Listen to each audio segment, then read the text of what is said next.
I am Chandan Kumar and कल जैसे कि हम लोग देख चुके हैं कि रिफ्लेक्शन के बारे में एक्सप्लेन किए थे, तो आज मैं अपना यूट्यूब चैनल से जीएस स्टडी प्लेटफॉर्म पर लॉज ऑफ रिफ्लेक्शन के बारे में पढ़ेंगे।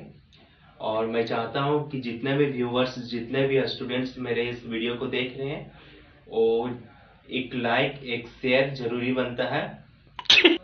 So students, I am requested to all the viewers of my YouTube channel, please like my videos and please share my videos and subscribe my channel for latest update. Now we have to start our topic laws of reflection. So यदि आप लोगों को भी notes बनानी है, मैं आप लोगों को एनसीईआरटी फुल्ली एनसीईआरटी बताऊंगा। मैं एक भी पॉइंट्स को नहीं छोड़ूंगा। यदि किन्हीं को नोट्स बनानी है तो मैं स्क्रीनशॉट करने का टाइम भी दूंगा। So let's have a look on my topic laws of reflection.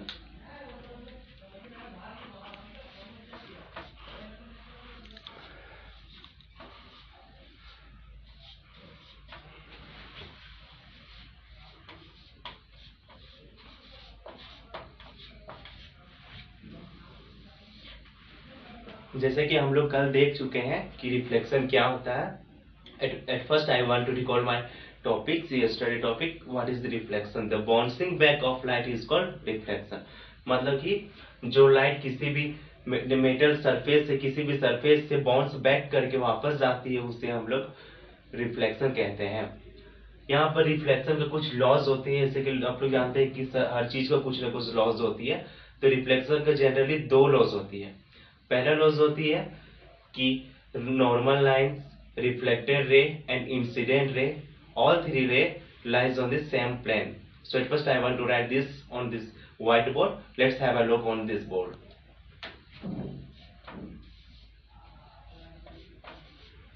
The reflected ray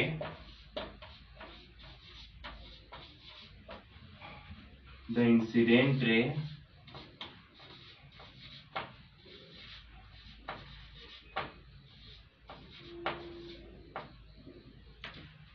and the normal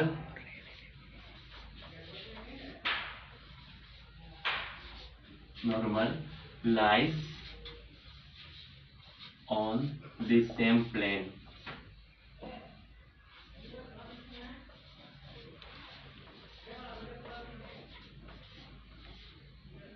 same plane.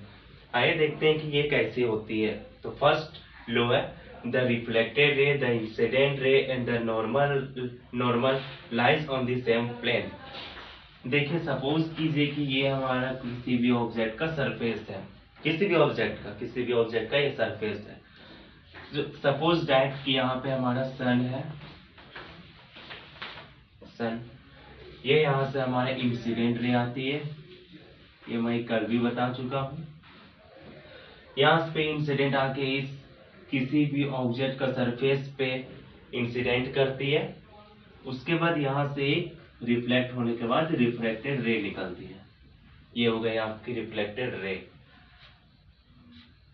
उसके बाद हम लोग यहाँ पे जानते हैं कि नॉर्मल लाइन क्या होता है। किसी भी सरफेस से, किसी भी ऑब्जेक्ट का सरफेस से 90 डिग्री पर होता है, just perpendicular to the surface of any object. So ये हमारा नॉर्मल लाइन हो गया।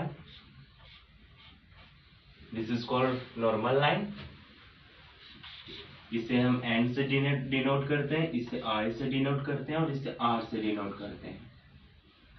आई means incident ray, N means normal, R means reflected ray. हम लोग जानते हैं कि ये जो होती है ये 90 डिग्री होती है, means perpendicular to the surface of any object. ये 90 डिग्री होती है। तो मैंने जैसे कि लिखा है कि the reflected, the incident and the normal lies on same plane. It means ये हमारा इंसिडेंट रे हो गई, ये हमारा रिफ्लेक्टेड रे हो गई और ये हमारा नॉर्मल। यदि हम लोग यहाँ पे देखते हैं तो इससे हमें ये पता चलता है कि ये किसी भी ऑब्जेक्ट का सरफेस है और हमारा तीनों जो होते हैं, इंसिडेंट रे, नॉर्मल रे और रिफ्लेक्टेड रे, ये सब एक ही पॉइंट पर, एक ही सरफेस पर लाइज करती है। इसका मतलब this is called the same plane, ये तीनों के लिए सेम है, ये इंसिडेंट हो गए, ये रिफ्लेक्टेड हो गए, ये हमारा होता है फर्स्ट लॉ। यदि आप इसका स्क्रीनशॉट लेना चाहते हैं, आप इसका स्क्रीनशॉट ले लीजिए, उसके बाद मैं रिफ्लेक्शन ऑफ लाइट का दूसरा लॉस बताऊंगा। तो आइए देखते हैं दूसरा लॉस क्या है। आइए देखते हैं हम लोग रिफ्लेक्शन रे का दूसरा लॉस। तो रिफ्लेक्शन का दूसरा लॉस क्या है? देखिए, the angle between incident ray and normal. सबसे पहले the angle between incident ray and normal. तो हम लोग इसका पहले फर्स्ट वीडियो में देख चुके हैं कि फर्स्ट लॉस क्या होता है। फर्स्ट लॉस ये होता है कि the incident ray, reflected ray and normal lies on the same plane. तो वही देखते हैं हम लोग यहाँ पे। Just suppose this is the surface of any object, ये किसी भी ऑब्जेक्ट का सरफेस है। यहाँ से एक इंसिडेंट रे आती है, इंसिडेंट आई, यहाँ से एक रिफ्लेक्टेड रे बाहर जाती है, और ये बीच में हमारा जस्ट सरफेस से परपेंडिकुलर एक नॉर्मल लाइन होता है। ये होता है हमारा इंसिडेंट आई, ये होता है हमारा नॉर्मल, ये होता है हमारा रिफ्लेक्टेड। तो देखिए जैसे यहाँ पर बोल रहा है कि the angle between incident ray and normal रे, द एंगल बिटवीन इंसिडेंट है नॉर्मल, ये हमारा इंसिडेंट, ये नॉर्मल। इसका मतलब the angle between incident and normal, तो ये हो गया हमारा एंगल, तो इसको हम लोग बोलते हैं एंगल आई। उसके बाद बोलता है is equal to the angle between reflected ray and normal. क्या बोलता है? Is equal to the angle between reflected ray and normal. तो रिफ्लेक्टेड रे, ये हो गया हमारा रिफ्लेक्टेड, ये हो गया नॉर्मल। इसका मतलब इस एंगल का बात हो रही है, इसको बोलते हैं आर, रिफ्लेक्टेड। तो ये होता है, तो क्या बोला, दोनों इक्वल, ये दोनों इक्वल है, that is angle I is equal to angle R. ये दूसरा लॉस कहती है। तो यहाँ से हम लोग को साफ पता चलता है कि यदि ये टोटल नॉर्मल से लेकर यहाँ तक 90 डिग्री होती है, यहाँ भी 90 डिग्री होती है ये, तो ये एंगल हमारा फाइंड करने का होगा। Angle between incident ray and the surface of the object तो आसानी से फाइंड कर सकते हैं। ये हो गया हमारा एंगल, तो ऑब्वियसली ये हो जाएगा हमारा 90 माइनस आई, 90 माइनस आई। ये एंगल की बात हुई, तो ये एंगल भी हमारा हो जाएगा 90 माइनस आर। ये दोनों इक्वल मीन्स ये दोनों भी इक्वल ही होगा। तो ये हमारा यहाँ से होता है कि द एंगल बिटवीन, दूसरा लॉस क्लियर होता है, the angle between incident ray and normal ray is equal to the angle between reflected and normal, that is angle I is equal to angle R. ये दोनों loss बहुत ही importance रखते हैं, जो ये एग्जाम में भी पूछा जा सकता है, 1-2 नंबर में ये पूछ देता है कि just what is reflection and write the laws of reflection. तो हमें ये हम लोगों को एक्सप्लेन करनी होती है। उसके बाद आगे हम लोग देखते हैं स्फेरिकल मिरर, क्योंकि यदि हम लोग रिफ्लेक्शन पढ़ रहे हैं, इसके बाद रिफ्लेक्शन भी पढ़ेंगे, तो ये ऑब्वियसली है कि मिरर के बारे में पढ़ना है। तो इसके बाद हम लोग बात करते हैं मिरर का, स्फेरिकल मिरर की ओर। जैसे कि हम लोग बात कर चुके हैं रिफ्लेक्शन के बारे में, लॉज ऑफ रिफ्लेक्शन के बारे में, इसके आगे हम लोग देखते हैं मिरर। मिरर क्या होता है? मिरर में हम लोग को पढ़ना है स्फेरिकल मिरर जनरली। तो मैं आप लोगों को बता देता हूँ कि एक प्लेन मिरर भी होती है। तो सबसे पहले हम लोग देखते हैं मिरर। मिरर क्या है? तो देखते हैं मिरर। तो first of all mirror, mirror एक वैसा सब्सटेंस है, वैसा ऑब्जेक्ट है जिसमें रिफ्लेक्टेड होती है और जिसका एक साइड पॉलिश किया हुआ रहता है, जिसकी वजह से वहां पे हम लोग का इमेज रिफ्लेक्ट होकर के हमें खुद का इमेज दिखती है। Means it is a substance, sorry यहाँ पे ऑब्जेक्ट बोलेंगे, it is a object, it is an object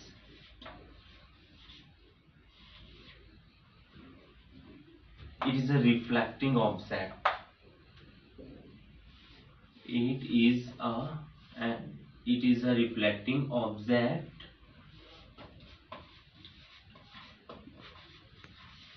what is reflecting as well as a smooth surface,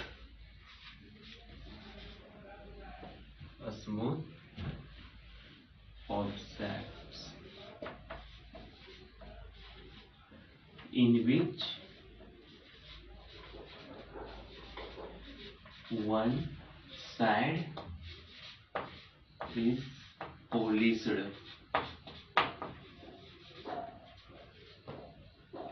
ये एक वैसा रिफ्लेक्टिंग सरफेस होता है या फिर as well as smooth surface object का जो कि एक साइड से पॉलिश्ड किया हुआ रहता है, एक साइड से पॉलिश्ड किया हुआ रहता है और इसी वजह से हम लोग का इमेज उसमें रिफ्लेक्ट हो करके हम लोगों को दिखाई देती है।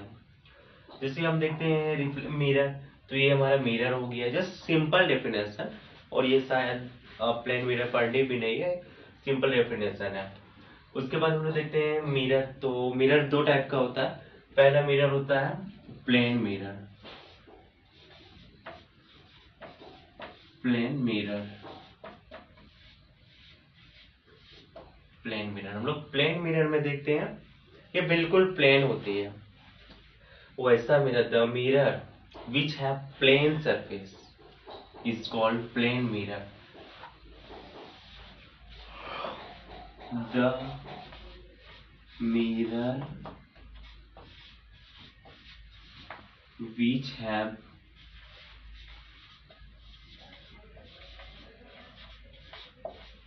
plane surface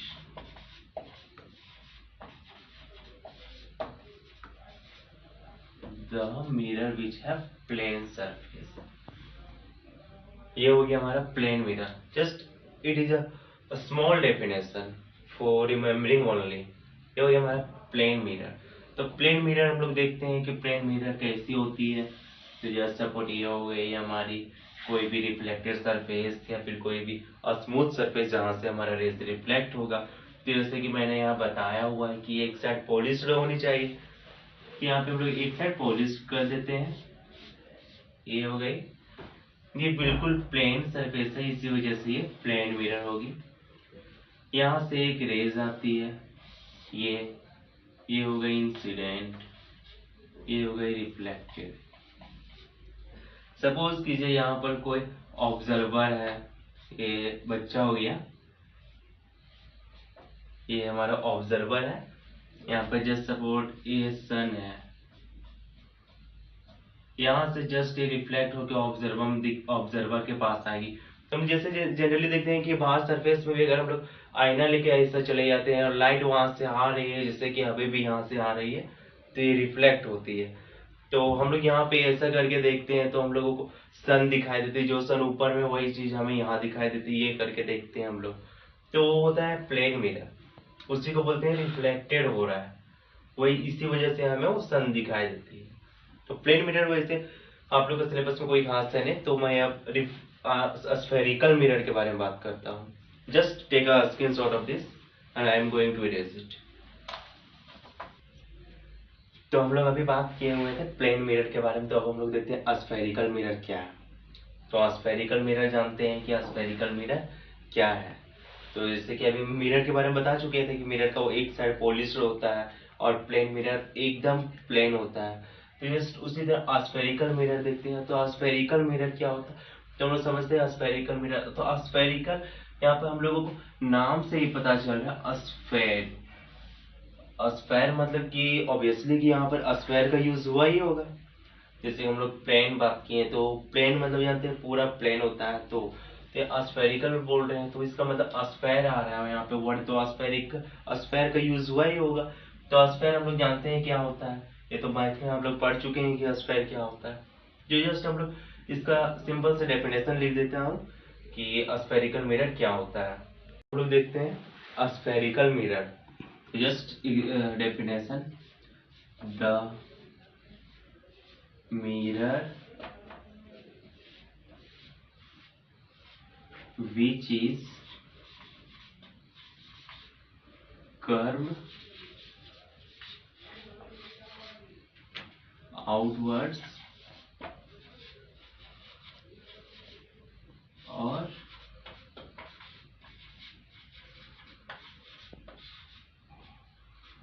inwards, ये होता है the mirror which curve outwards और इनवर्ड्स। और ये मिरर है, इसका मतलब इसका भी एक साइड पॉलिश किया हुआ होगा। तो ऐसे बोले the mirror which is curved inside और आउट मींस आउटवर्ड और इनवर्ड। ये तो हम जस्ट अभी जैसे देखे थे, ये होती है प्लेन मिरर। प्लेन मिरर हो गई, यहाँ तक पॉइंट क्लियर है। तो उसके बाद में देते हैं, बोल रहे द मिरर विच, वैसा मिरर जो कर्व मतलब टेढ़ा होता है, कर्व आउटवर्ड और इनवर्ड। आउटवर्ड बोलने का मतलब है ये आउटवर्ड, ये होगी, ये हो गई हमारी। तो इसको मैं बगल में बना देता हूं, ये हो गई हमारा प्लेन मिरर। आउटवर्ड बोल रहा है, इसका मतलब ये होगा जस्ट थोड़ा कर्व, ये इसका वन साइड पॉलिश्ड होगा, ये हो गया पॉलिश्ड, इसका मतलब ये हो गया आउटवर्ड। इनवर्ड उसके बाद बोल रहा है, इसका मतलब इनवर्ड ये होगा, कर्व इनवर्ड, इसका भी वन साइड पॉलिश्ड किया हुआ होगा, ये हो गया हमारा इनवर्ड। तो इसका नाम होता है वैसा मिरर जो आउटवर्ड की ओर कर्व्ड किया हुआ रहेगा, उसको हम लोग बोलते हैं कॉन्वेक्स मिरर। इसको हम लोग कॉन्वेक्स मिरर बोलते हैं, कॉन्वेक्स मिरर। ये तो प्लेन मिरर हो गया था।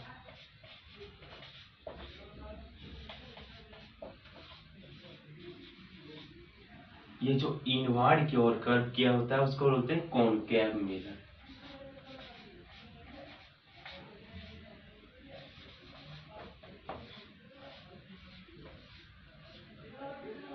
इसको सिंपल याद करने का तरीका होता है, जैसे कॉनकेव है तो हम लोग देते हैं कैव। कैव मीन्स होता है गुफा, तो गुफा जैसे इनवर्ड की ओर घुसा हुआ रहता है, जस्ट वैसे ही समझिए ये इनवर्ड की ओर है। तो कैव मीन्स कॉनकेव, कॉनकेव क्या हो जाएगा, जो इनवर्ड की ओर धंसा हुआ रहता है, ये होता है हमारा कॉनकेव मिरर। कॉन्वेक्स जिसका रिफ्लेक्टिंग सरफेस बाहर की ओर होती है, जिसका रिफ्लेक्टिंग सरफेस बाहर की होती है। तो यहाँ पर ये होता है हमारा कॉन्वेक्स, ये होता है हमारा कॉनकेव मिरर। ये प्लेन तो हम लोग देख चुके थे।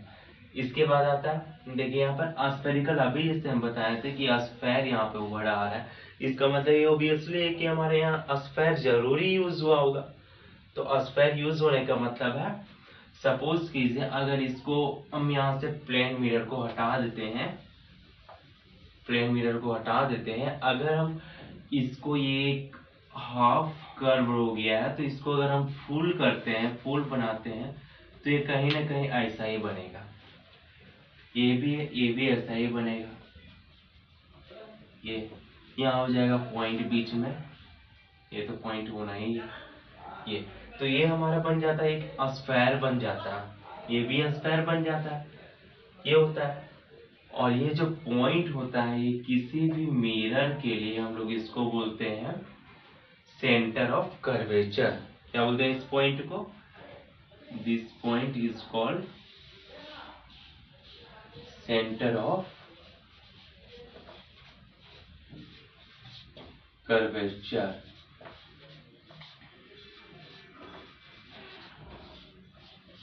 सेंटर ऑफ कर्वेचर, इसको हम लोग सी से डिनोट करते हैं। किस डिनोटेड बाय सी। ये एनसीईआरटी में आप लोग का बुक में लिखा हुआ है, प्लीज नोट डाइट, ये वर्ड उसने यूज किया है, प्लीज नोट डाइट। इसका मतलब वो आपसे अनुरोध कर रहा है, कृपया इसे नोट कर लीजिए। अब नोट करने बोला है तो ऑब्वियसली इसे नोट करना ही पड़ेगा, तो इसे आप नोट कर लीजिए। लिखा हुआ है वहां पे कि ये जो सेंटर ऑफ कर्वेचर होता है, ये मिरर का पार्ट नहीं होता है। इसे नोट करने के लिए बोल दिया है कि सेंटर ऑफ कर्वेचर जो होता है वो ना कॉन्वेक्स मिरर का पार्ट होता है, ना कॉनकेव मिरर का पार्ट होता है। और यहाँ से ये बात तय भी है कि पार्ट नहीं होता है। पार्ट क्यों नहीं होता, मिरर तो हमारा यहीं तक बन पाया है, ये इस साइड का भी मिरर यहीं तक बन पाया है, और ये तो हमारा है बाहर में आ रहा है, सेंटर आ रहा है, तो ये मिरर का पार्ट कैसे हो सकता है, ये तो कुछ सोचने वाली बात है। इसीलिए मिरर का पार्ट नहीं है। हो सकता है ऑब्जेक्टिव क्वेश्चन में पूछ देता है कि सेंटर ऑफ कर्वेचर क्या किसी मिरर का पार्ट होता है, या एस नो में दे देगा या फिर ब्लैंक्स दे देगा। तो वहां पे हम लोग को भरना है कि नहीं, वो किसी भी मिरर का पार्ट नहीं होता है। और एनसीईआरटी में जब भी ऐसा लिखा प्लीज नोट दैट या फिर कुछ भी हाईलाइट करके दिया हुआ, इसका मतलब बहुत इंपॉर्टेंट, तो ये भी हमारा इंपॉर्टेंट है। तो ये हमारा हो जाता है कॉन्वेक्स मिरर, ये होता है कॉनकेव मिरर। बाकी मिरर का भी बहुत सारा प्रॉपर्टीज होता है, इसका भी बहुत सारा प्रॉपर्टीज होता है। इन दोनों का अलग अलग जगह पे अलग अलग यूजेस हैं, तो इसका हम लोग बात करेंगे नेक्स्ट में। तो अगर आप लोग चाहते हैं कि इसका स्क्रीनशॉट ले लें तो जस्ट इसका स्क्रीनशॉट ले लीजिए। ले लिए? अब मैं बोलना चाहता हूँ कि हम लोग को बहुत मेहनत करना पड़ रहा है आप लोगों के लिए।